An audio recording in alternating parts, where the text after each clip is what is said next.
a special highlight of the main powerful evening. So, Zelensky continues to escalate the story about an attack on Ukraine from Belarus and the Bryansk region. And this escalation started right after Ermak, Zelensky's closest friend, ally, you could even say brother, was suddenly arrested in Buenos Aires for unclear reasons. What's going on there? Now we'll look into these attacks. They're already preparing the Kyiv region for all-around defense. Not just in one place, but preparing the city and villages for all-around defense.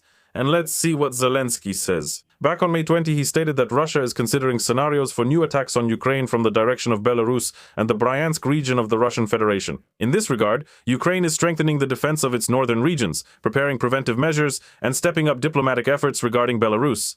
At the same time, let me remind you that Lukashenko said he is ready to meet at any time, even with deputies. In connection with Zelensky, but by the way, he did not receive a response. At the same time, Zelensky told him that if anything happens, Ukraine will strike right here and now. Well, I think I've already made a couple of videos about the preventive strike where I mentioned it, where it's the main topic. So take a look. The previous video was exactly about this. Then Zelensky said that they are stepping up measures and holding meetings, and it's exactly about preventive measures.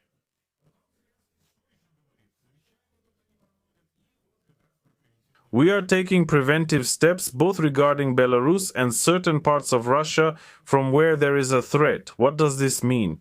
It's still unclear if they'll attack the Bryansk region like they did Kursk, or if something else will happen.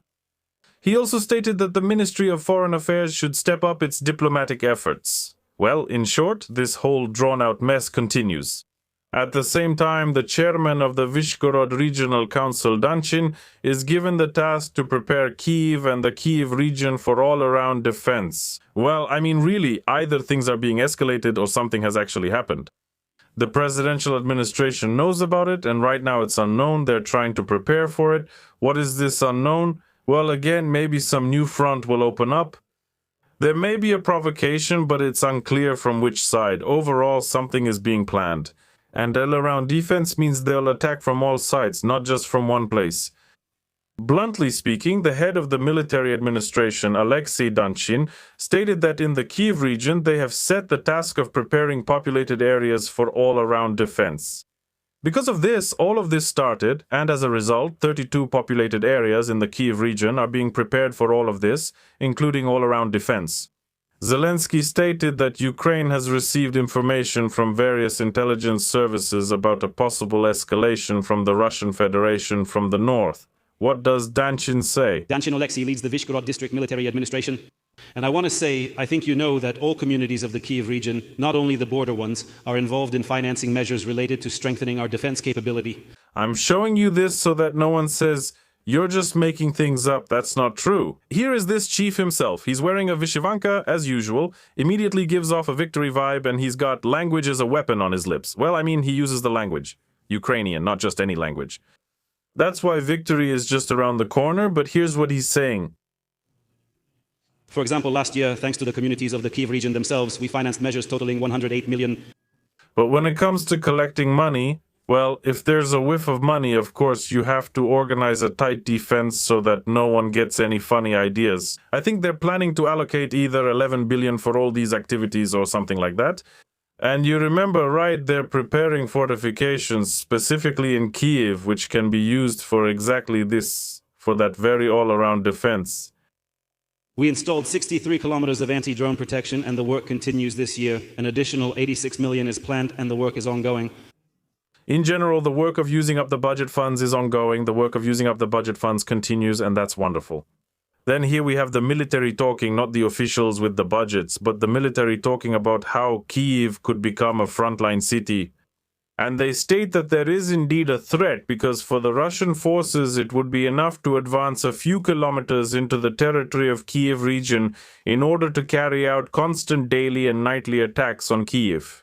Kyiv, according to this military officer, could become a frontline city. And remembering how easily all this happened in 2022, this military officer again tells us that it's better to take care of this in advance. By the way, there are also other military personnel, so-called, here's a photo on my Telegram channel of barbershop fighters who have also gathered to defend Kyiv.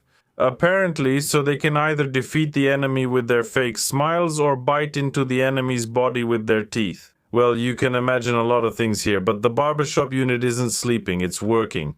Of course, it's probably really entertaining, especially for real military personnel, all of this that's happening. Well, okay.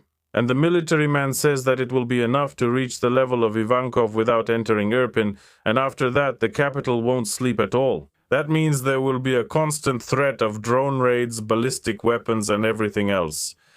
He also does not rule out that Russia might start striking the government quarter on Bankova or the elite Dhaka district of Koncha-Zaspa. Oh my god, we'll say what a twist, anything but that. Please don't strike the government quarter. It was like a fairy tale, I think, about the coyote and the rabbit or something, and the coyote caught the rabbit, and the rabbit begged, just don't. Oh, it was a fox, not a coyote, the fox. Whatever you do, brother fox, he said, don't throw me into those thorn bushes, that would be terrible. So, to cause the rabbit as much trouble as possible, he threw him into the thorn bushes where the rabbit's burrow turned out to be. In general, think for yourself about what this led to. Write your guesses in the comments. Let's help the author find the deeper meaning of this proverb. And there are also some additional drones, not Shaheds, but some cheap strike UAVs like lightning drones. That's why the military says that Kyiv could be completely hit by a wave. And turning this capital into a frontline city could become the Kremlin's top objective. In general, something really strange is happening. Naturally, Ukraine is also escalating things. No one has been thinking about peace for a long time. In my previous video, I said that the US has completely withdrawn from the negotiation process. And they said, do whatever you want, just handle it yourselves. As soon as you start talking about peace again, then maybe we'll come back. That's what Marco Rubio, the press secretary, said. Secretary of State, actually, of the US. And, well, he's the second or maybe third most important person after Trump. So what he says means that this is a decision made together with Trump. J.D. Vance, yes, sorry, it's always interesting to call him a DJ, but there's nothing good about it either. Because right now, Zelensky, you could say, has taken the bit between his teeth. No one can tell him what to do anymore. Europe now is basically just give us money and keep quiet. We'll do whatever benefits us. That's why strikes are being carried out with all types of weapons on every city and village in Russia that they can reach. For example, the defense forces struck Novorossiysk, hitting a terminal and a tanker from the so-called Shadow Fleet, and the damage is quite significant. The transshipment oil depot is also on fire. Its capacity there is about 1 million cubic meters of oil. They say the oil is stored here, pumped, and then sent further. In the Russian Federation right now, they've banned the export of some oil products. I think not crude oil itself. And again, this doesn't mean anything good. But Ukraine is preparing more drones. Not only is there still a strike zone, there are already 3 so-called echelons. The first stretch is about 20 kilometers on both sides of the front and mainly consists of FPV drone strikes. The depth is 5 to 15 kilometers. The second starts from 50 kilometers with reinforcement via Starlink. In this case, the targets are logistics, deployment points, and key roads. The third echelon is tactical strikes on valuable targets, carried out mainly by FPV FP2 drones. Strikes are carried out on rear bases, training centers, and many others. And the fourth, the most powerful, the longest range, extends toward the so-called temporarily occupied Crimea. This is a Ukrainian asset and Russia's as well. Mainly FPV-1, FP-1, FP-2 drones and some others as well, plus more FPV drones are launched from the decks of naval drones. In general, it's some kind of long war, let's put it that way. Obviously, that's a joke, but the results are clearly no joke. People are dying on both sides because drones are flying both ways. The situation is just terrible. Since the US is once again leaving negotiations, Europe, as I said, can't do anything at the moment. They can only negotiate about entering the negotiation process so that immediately, well, imagine these 20-something countries start expressing their own opinions. Each country may have a different one. Expressing them, does this give the negotiations any kind of unity? Of course not. And to negotiate about entering the negotiation, these opinions. To negotiate the negotiation process, the countries started to express their opinions. And the process is so that, well, they stopped at the paperwork. And under escalating conditions, it's even worse. Because even those results, some more or less interim results from earlier negotiations, are not being observed, are being destroyed, and the war goes on, goes forward. So that's what's happening. It goes on, goes forward. So here, besides that, there's also some interesting information that Zelensky is starting to spoil relations, as I mentioned before, with Europe. With this Merz Bartaganos with Macron, by the way, who hasn't been heard from lately. Maybe it's because of his scandal with some Iranian actresses, or maybe it's because of something else. But somehow he quieted down, although before he was always on the screens and on the front pages of online sources. There was a lot said about him. And besides, England also seems to have stepped back for a while. Notice now it's quiet. Few people talk about Europe. Mostly they talk about Ukraine. Although before it was always like that. Somewhere Macron would cough, and everyone would rush, stumbling to photograph him, film him, and post his face right on the internet. The same thing happened with all of them, really. And now somehow there's an informational lull. Is it a vacuum or something? And in this informational vacuum, Zelensky keeps doing things like this, because there are no boundaries for him. Then there are a few more interesting news items. Again, because the war in Ukraine is still ongoing, more and more people want to leave. And suddenly analysts conducted the sixth most rigorous analysis of all available sources and made an exceptionally accurate predictive analysis of what will happen next. That's sarcasm, of course, as it turns out. After the war, Ukraine will face another wave of emigration.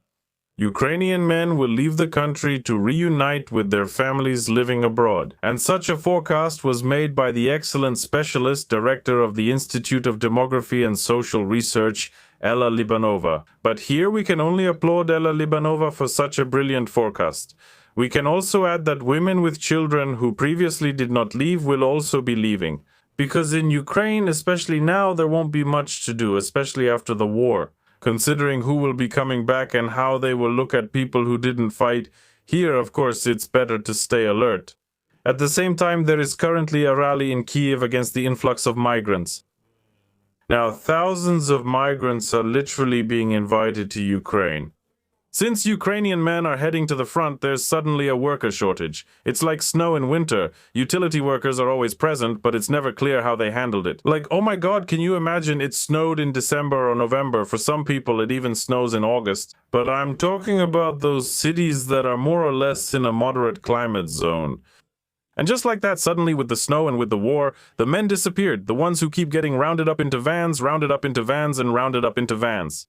By the way, I can actually show you the full video where a Ukrainian man is being released, I think in Odessa.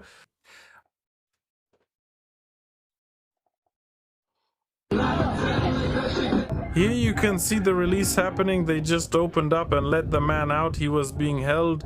The men ran away and that was the end of it. This is in Odessa.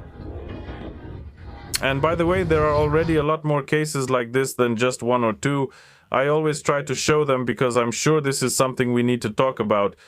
Oh, and they rescued another person too. For example, this happened in Dnipro, I think, but unfortunately this case is more complex. There's a lot of swearing and similar things here. YouTube doesn't allow this kind of content, so I can show here how it all happens. All the women free the men, break the wipers on this van, smash the windows, let the men go, but they also leave the van in a completely shabby condition. If you want, you can watch this video on my channel right here. By pointing your mobile device's camera at this QR code, you'll go straight there, or you can follow the link in the description and also join the Telegram channel, where there's a lot of interesting stuff. So, what now? Now? We haven't listened to the whispering leaders for a long time, so each one gets a powerful embedding, but we haven't listened. So I suggest we take a closer look at them in detail, my God. Let's turn on the TV for the video again, and here we go. The most powerful national leader, Osachuk, whom no one really knows who elected, raise your hand if you did and why, says, "Give us money and we'll fight." Well, as for who will be fighting, it's like that old saying, "We did the plowing, me and the tractor." So Sachak always comes from the army looking all neat, wearing expensive glasses and pricey clothes. And he fights with the citizens, together with the citizens. Against apparently the enemy that has overrun Ukraine? Maybe just a bit of the borders. It's easier for 2 years, like Ukraine. Praise their transfer, 4.545 billion. So yes, I'd have deep confidence. And Sachik is happy that the future for him, his children and grandchildren will be good and happy, just wonderful. The journalist rejoices, Sachik rejoices. Probably all Ukrainians around the world are happy, and by the way, they're coming back. If you didn't know, I also posted on my channel that, as it turns out, more Ukrainians are now returning to Ukraine than leaving. Let's try to find it now. Let me find it. Oh, here it is. Look, we'll interrupt the esteemed Sachak here. And here it says that Ukrainian refugees in Maza are returning home in large numbers from the European Union. For the first time, there is a positive trend. Over 4 months since 2026, the number of citizens who entered Ukraine exceeded those who left by 17,000 people. What kind of trend this is and where it came from is absolutely impossible to understand. But of course, we're told it's impressive. The analysts have not returned to Ukraine. In the last 2 years, and probably not exclusively, it seems that very few have come back, and the war has to continue. But what do they want? Just look at the kind look of the journalist. He probably feels that we're discussing him right now. Daika is probably thinking, I'll send, so to speak, rays of kindness to those who don't want to fight. That matters a lot. These funds are going, let me remind you, most of them have been given to us as gifts during all this time over the 4 years of the large-scale war. No, these debts, if we ever pay them back, it will only be if we eventually squeeze the Russians to make them pay. So it turns out that Europe, which is at the peak of its development, is really giving away its money. That is, the money of its taxpayers, including mine, by the way, for the amusement of people like Asachak and others. Then there's another one, a real super soldier. You can see it right away, an exhausted guy who just got out of the trenches along with young Lenin. Well, young Lenin, that's the guy before. Now he looks more like a young Elton John, but actually he even has stages of transformation. Again, I'll show this character in the Telegram channel. He's on the left. Look, all the stages of young Lenin's transformation into young Elton John. And now young Elton John is sitting there deep in thought, apparently dreaming about the times when you could drink and wear glasses of a completely different color. Which represents such a service, imagines that it's a soldier who goes and digs a trench or runs around with a machine gun. In reality, most people are specialists. Yeah, again, it's the same old story, the same old tune they keep playing, that when you join the army, you don't immediately go to fight. They're not inviting people just to fight. They're inviting specialists so they can work. Then it's completely impossible to understand why we even need an army, but this character down here, Little Pie, is telling us, well, that's just how it is. Who create complex processes that improve very complicated communication systems. A lot of people are like that and they will regret it. Pressing the radio button is hard with this communication system. But of course, if we're talking about communications engineers, they do exist, and indeed they set up and deploy the infrastructure, sometimes even very complex ones. But there are only a handful of such people within kilometers of the front, and we're talking about all those thousands of mobilized men who are taken in those very vans to the front lines. And here, Little Pie, nothing is said about them. They don't exist. They want to fly, no matter what they're flying on, even if it's a pot. Is it possible to fly on a pot? Well, that's how things are. So look, Kyiv is shown to be under threat, and at the same time we're told that there's money and there's no need to fight. In general, it's very interesting. Have a great weekend, everyone. Goodbye. Subtitles. Do you think something resembling a pre-coup situation is happening in Putin's inner circle? 100%. 100%. Believe me, I'm sure everyone in his inner circle is not satisfied with what's happening right now. And the only thing is that there's a dispute there, meaning how Putin will get out of this, because I still predict that he won't get out of this alive. There's a struggle going on. They're criticizing Putin openly, criticizing the government, and so on and so forth. This means that permission has been given. There are some behind-the-scenes agreements. I'm 100% sure that this year we'll see changes. Putin has to announce mobilization. This means he has failed, totally, because there's no money, there's nothing. He actually has no influence, no support, no authority either. You know, Akela missed his mark. He no longer has the means to hold on to this power. He's not a tough guy. That's it. Now he needs to be replaced. It's true that this is already a 100% done deal.